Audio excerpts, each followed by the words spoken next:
रही है। इस वक्त की बेहद बड़ी खबर से आपको रूबरू कराएंगे। फरीदाबाद से है ये अहम जानकारी, कोरोना से ही संबंधित है। तो फरीदाबाद से अहम जानकारी कोरोना से जुड़ी हुई साझा कर रहे हैं आपके साथ। जिले में 123 नए मामले कोरोना से संबंधित सामने आए हैं। संक्रमितों की संख्या इसी के साथ बढ़कर 4,648 हो चुकी है। जिले में 839 एक्टिव केसेस की संख्या है। जब हम आपसे एक्टिव केसेस कहते हैं तो इसका मतलब ये समझिए कि ये वो तमाम लोग हैं जो कि अभी अपना इलाज करवा रहे हैं। सरकार की तरफ से इनका इलाज किया जा रहा है, ये उपचाराधीन है। तो फरीदाबाद से अहम जानकारी सामने आ रही है, कोरोना से जुड़ी हुई बेहद अहम जानकारी है कि जिले में 123 नए मामले सामने आए हैं और इसी के साथ जो संक्रमितों का आंकड़ा है वो बढ़ करके 4,648 पहुंच गया है। और जिले के अंदर एक्टिव केसेस की संख्या 839 हो चुकी है। तो गुरुग्राम से बेहद बड़ी खबर सामने आ रही है। अहम जानकारी गुरुग्राम से देंगे, कोरोना से ही जुड़ी हुई अहम जानकारी है साइबर सिटी गुरुग्राम से। जिले में 109 नए मामले सामने आए हैं साइबर सिटी में।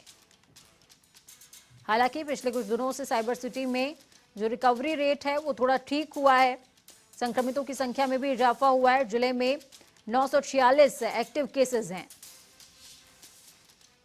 साइबर सिटी गुरुग्राम से अहम जानकारी कोरोना से जुड़ी हुई। अब तक 101 लोगों की मौत हो चुकी है महज साइबर सिटी के अंदर।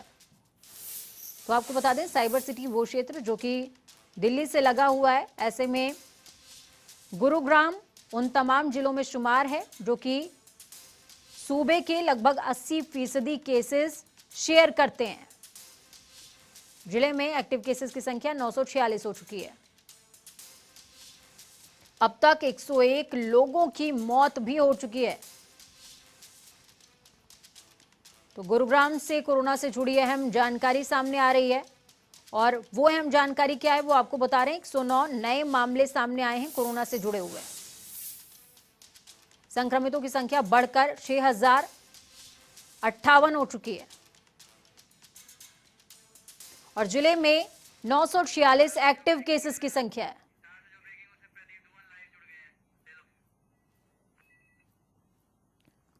तो हिसार से हमारे संवाददाता प्रदीप दुहान लाइव जुड़े हैं हमारे साथ में। प्रदीप, क्या कुछ अपडेट निकल करके सामने आ रही है? मेयर की जो रिपोर्ट है, कोरोना रिपोर्ट, वो पॉजिटिव बताई जा रही है और ऐसा कहा जा रहा है कि वो सांसद के संपर्क में आए थे। जी बिल्कुल, इससे पहले जो हिसार के एमपी है ब्रजेंद्र सिंह ने, उनकी भी रिपोर्ट कोरोना पॉजिटिव आई थी और उन्होंने एक वीडियो जारी करके ये बताया था कि उनकी जो रिपोर्ट है वो कोरोना पॉजिटिव है। जितने भी लोग उनके संपर्क में आए थे तो वो भी एहतियात के तौर पर अपना कोरोना टेस्ट है वो करवाएं ताकि उनके संक्रमण में यदि कोई व्यक्ति आया तो उसका पता लग सके और जल्द से जल्द अपना इलाज है वो शुरू करवा सके। सो इसी के तहत जो हिसार के मेयर है गौतम सरदाना, उनके द्वारा भी कोरोना का टेस्ट वो करवाया गया था और जिसमें वो कोरोना पॉजिटिव पाए गए हैं। और कल की बात की जाए तो कल हिसार में सबसे ज्यादा जो कोरोना पॉजिटिव का आंकड़ा है वो रहा। कल हिसार में 29 केस हैं, वो नए मामले सामने आए हैं और 17 मामले ऐसे हैं जो एक ही एरिया के हैं। तो कहीं ना कहीं प्रशासन के लिए चिंता बढ़ाने वाला जरूर ये आंकड़ा। और अभी हिसार में कोरोना प्रदीप, ये पॉजिटिव 29 जो मामले सामने आए हैं, दर्शकों को ये बताइए कि ये कहा जा रहा है कि वो कहीं ना कहीं सांसद ब्रजेंद्र से जुड़े हुए हैं। इस बात में कितनी सच्चाई है और अगर है तो इसमें कितने नामी नाम शामिल हैं? जी आपको बताना चाहूंगा कि अभी गौतम सरदाना के बारे में ही ऐसा सुनने को मिल रहा है कि गौतम सरदाना है जो हिसार के मेयर हैं और ब्रजेंद्र सिंह हिसार के एमपी है। तो जिसमें वो हिसार आए थे उनके संपर्क में आए थे, जिसके बाद उनका कोरोना टेस्ट किया गया है। और फिलहाल अभी गौतम सरदाना के बारे में ही जानकारी मिल रही है कि सांसद ब्रजेंद्र सिंह के कॉन्टैक्ट में आने के बाद जो कोरोना संक्रमण है वो पॉजिटिव पाए गए हैं। फिलहाल अभी अन्य केसों की जो ट्रैवल हिस्ट्री है वो ट्रेस की जा रही है और बाद में पता लगेगा कि कितने और ऐसे मामले थे जो सांसद ब्रजेंद्र सिंह के संपर्क में आने के बाद जो पॉजिटिव हुए हैं। जी प्रदीप, ये तो साफ हो चुका है कि जो गौतम सरदाना है मेयर, वो कोरोना पॉजिटिव आ चुके हैं। तो क्या उनकी फैमिली को क्वारंटीन करने का काम कर दिया गया है? एटलीस्ट उनको होम क्वारंटीन तो किया ही गया होगा। जी बिल्कुल, निश्चित तौर पर जब भी यदि कोई नया मामला सामने आता है तो स्वास्थ्य विभाग द्वारा सख्ती से ये कदम उठाया जाता है कि उसके परिवार के जितने भी लोग हैं सभी का कोरोना टेस्ट करवाया जाता है और जब तक रिपोर्ट नहीं आती तो होम क्वारंटाइन भी किया जाता है और यदि बिल्कुल। रिपोर्ट आ जाती है तो उसके बाद उन्हें जैसे यहाँ पर कोरोना के लिए अलग से हॉस्पिटल बनाया गया है अग्रवा मेडिकल में, वहाँ पर रेफर किया जाता है या फिर अन्य जो प्राइवेट हॉस्पिटल है जैसे जिंदल हॉस्पिटल जो काफी बड़ा हॉस्पिटल है, यहाँ पर भी कोरोना का के मरीजों को एडमिट किया जाता है तो उनका इलाज शुरू किया जाता है और निश्चित तौर पर जितने भी कोरोना के नए मामले सामने आते हैं सभी के परिवार वालों की या फिर उनकी कॉन्टैक्ट हिस्ट्री है वो खंगाली जाती है ताकि जो कोरोना के संक्रमण की चैन है वो ज्यादा ना बढ़ सके। और इसी के तहत हिसार में भी स्वास्थ्य विभाग द्वारा जो गौतम मेहर सरदाना है उनके परिवार वालों का कोरोना टेस्ट किया गया है। फिलहाल अभी उनकी रिपोर्ट आनी बाकी है, रिपोर्ट आने के बाद ही पता लग पाएगा कि उनके परिवार में भी कोरोना को संक्रमण का नया मामला है या नहीं, क्योंकि अभी तक फिलहाल जो गौतम सरदाना है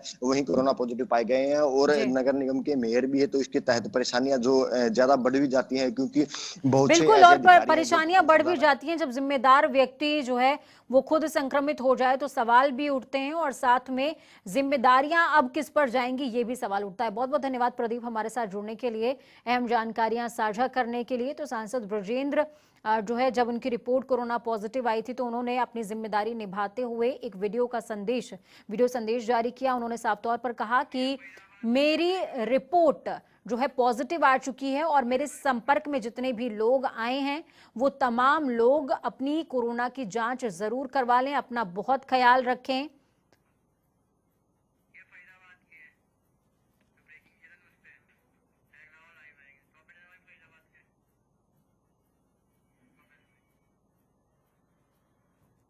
तो फरीदाबाद में अब तक 95 लोगों की मौत हो चुकी है। फरीदाबाद से अहम जानकारी कोरोना से जुड़ी हुई सामने आई, जिसमें आपको बता दें कि 130 नए मामले उजागर हुए हैं। ताजा मामले हैं ये और इसी के साथ संक्रमितों की जो संख्या है वो बढ़कर 4648 हो चुकी है। एक्टिव केसेस की संख्या बात करें तो ये 839 एक्टिव केसेस हैं। संक्रमितों के आंकड़े में लगातार इजाफा हो रहा है। साइबर सिटी गुरुग्राम की जैसी हालत है ठीक इसी तरीके से फरीदाबाद में भी आंकड़ों में इजाफा हो रहा है। और फरीदाबाद जिले की बात करें तो ये जिला भी उन तमाम जिलों में शुमार है जहां पर संक्रमितों के आंकड़े में इजाफा हो रहा है और सूबे के लगभग 80% मामले साझा करता है फरीदाबाद भी। फरीदाबाद समेत वो जो तमाम 8 जिलों का जिक्र होता है उनमें से एक फरीदाबाद भी है, माफ कीजिएगा। पूजा शर्मा हमारे साथ में जुड़ चुकी हैं, लाइव जुड़ी हैं पूजा फरीदाबाद से। पूजा, क्या कुछ अपडेट निकल करके सामने आ रही है, क्योंकि ग्राउंड जीरो पर लगातार जो कोशिशें की जा रही हैं कि लगाम लगाई जा सके, वो आंकड़े रोज उन कोशिशों पर पानी फेरते नजर आ रहे हैं। देखिए, फरीदाबाद की यदि बात की जाए, कोरोना का आंकड़ा लगातार बढ़ता जा रहा है और इसका एक कारण ये है कि अनलॉक 1 का खामियाजा शहर के लोगों को भुगतना पड़ा, जिस तरह से लापरवाही लोगों ने बरतनी शुरू की। और उसके बाद अब अनलॉक 2 में भी जिस तरह से लोग सड़कों पर बिना किसी एहतियात के साथ घूम रहे हैं, तो वो भी एक बड़ा कारण माना जा रहा है। 4648 तक कोरोना का आंकड़ा पहुंच चुका है और इसके लिए क्योंकि मुख्यमंत्री मनोहर लाल फरीदाबाद और गुड़गांव सहित जो और जिले हैं जहां कोरोना संक्रमण काफी ज्यादा है, वहां यह बात कह चुके हैं कि टेस्टिंग बढ़ानी बहुत जरूरी है। इस वक्त मैं यहाँ खड़ी हूँ सेक्टर 14 में हूँ मैं यहाँ पर, और आप देखेंगे कि मेरे पीछे एक वैन खड़ी हुई है। रैपिड रिस्पांस मोबाइल लैब यहाँ पर है। RWA के सहयोग से यहाँ पर जो बीके अस्पताल, सिविल अस्पताल है, उसकी टीम यहाँ पर पहुंची हुई है और रैपिड टेस्टिंग यहाँ के जो स्थानीय निवासी हैं उनकी की जाएगी। और यही सिलसिला जहाँ पर कुछ केसेस ऐसे आ रहे हैं जैसे नहर पार है, लगभग काफी हजारों की संख्या में वहां लोग रहते हैं, तो वहां पर भी यह कवायद शुरू की जाएगी। रही बात की प्रशासन लगातार कोशिशें कर रहा है, लेकिन कहीं ना कहीं तालमेल का अभाव विभागों के बीच में देखा जा रहा है। स्वास्थ्य विभाग जो है अपने तरीके से काम कर रहा है, वही जो प्रशासन है, जिला प्रशासन है, उसकी अपनी रणनीति है, जिसका कारण ये है कि जो आंकड़े हैं वो सही तरीके से निकलकर सामने नहीं आ रहे हैं। वही जो स्वास्थ्य विभाग की ओर से एक लापरवाही देखी जा रही थी कि जो मीडिया बुलेटिन्स है वो स्वास्थ्य विभाग समय पर जारी करने में कोताही बरत रहा था। तो ऐसे में जो निगमायुक्त है यश गर्ग, उन्होंने यह निर्देश दिए हैं शहर के जितने भी प्राइवेट और गवर्नमेंट हॉस्पिटल्स हैं कि वो 2 बार अपडेट करेंगे। जो भी कोरोना पॉजिटिव मरीजों का आंकड़ा है वो पोर्टल पर अपडेट किया जाएगा, ताकि कहीं कोई संशय की स्थिति ना बने, क्योंकि कई बार ऐसे मामले सामने आए हैं जब प्राइवेट अस्पताल में कोरोना से किसी मरीज की मौत हो गई है, लेकिन सरकारी रिकॉर्ड में उसको शामिल नहीं किया गया। और हम यह चीज बार बार कहते हैं कि जब तक धरातल पर प्रशासन को यह नहीं पता होगा कि वास्तव में आंकड़ों की संख्या कितनी है, तो जितनी भी प्लानिंग्स हो रही है वो उसके अनुसार नहीं होंगी, वो कारगर नहीं होगी। और ये सवाल जायज भी हो जाता है पूजा। आपने तालमेल के अभाव का जिक्र किया है पूजा। अमूमन ये देखा जाता है कि जब आपदा बड़ी होती है, एपिडेमिक सिचुएशंस हैं, तो ऐसे में अमूमन प्रशासन हो या फिर स्वास्थ्य महकमा हो, ये दोनों ही आपसी तालमेल के साथ काम करते हैं। कोई भी प्लान जो होता है वो धरातल पर उतरने से पहले उस पर एक बाकायदे डिस्कशन होता है फ्लोर पर उतरने से पहले, लेकिन यहां पर ऐसा देखने को क्यों नहीं मिल रहा है? क्यों सामंजस्य की कमी है? देखिए, उसके पीछे एक कारण ये रहा कि जिला प्रशासन की बात करें, जो कोर कमेटीज बनाई गई थी उसमें काफी अधिकारी ऐसे थे जो कोरोना पॉजिटिव हो गए। जो तत्कालीन सिविल सर्जन थे वो स्वयं कोरोना पॉजिटिव हो गए और उसके बाद नए सीएमओ ने यहाँ पर चार्ज संभाला।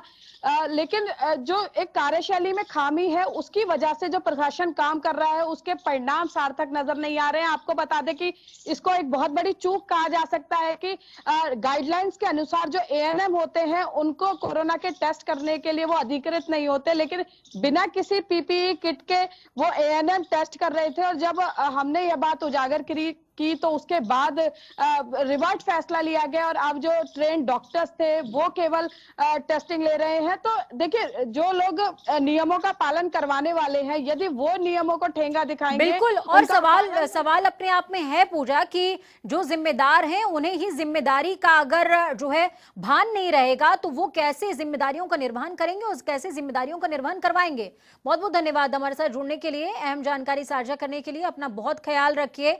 तो जनता टीवी ग्राउंड जीरो पर हर हरकत पर नजर रखे हुए है, मौजूद है, आपकी सुरक्षा का जायजा ले रहा है कि जिम्मेदार जिनकी जिम्मेदारी है आपकी सुरक्षा की, आखिरकार वो कितनी जिम्मेदारी के साथ अपनी जिम्मेदारियों को निभा रहे हैं, और आप जो कि जागरूक होने चाहिए इस वक्त पर वो कितने जागरूक हैं।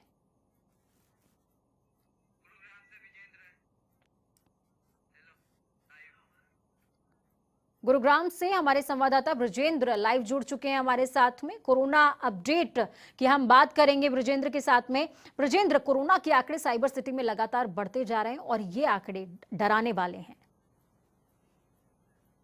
पूजा, मैं आपको बता दूं कि जिस तरह से गुरुग्राम में शुरुआती दौर में जरूर मामले लगातार बढ़ रहे थे, हालांकि टेस्टिंग प्रक्रिया है वो तेज की गई है, जिसके चलते संक्रमितों का आंकड़ा बढ़ता नजर आ रहा है। लेकिन साफ तौर पर एक बात देखें, जिस तरह से टेस्टिंग प्रक्रिया बढ़ाई गई है, मरीज सामने आ रहे हैं, उसी के साथ साथ जो रिकवरी रेट है वो भी काफी दुरुस्त नजर आ रहा है। कल की बात करें तो 109 नए मामले सामने आए तो 182 लोग ठीक हो गए थे। तो कुल मिला के 5000 से ज्यादा लोग अभी तक ठीक हो चुके हैं। साथ ही साथ 6058 अभी तक संक्रमितों का आंकड़ा पहुंच चुका है। सबसे बड़ी बात है जो मरने वालों की संख्या है वो 101 हो गई है।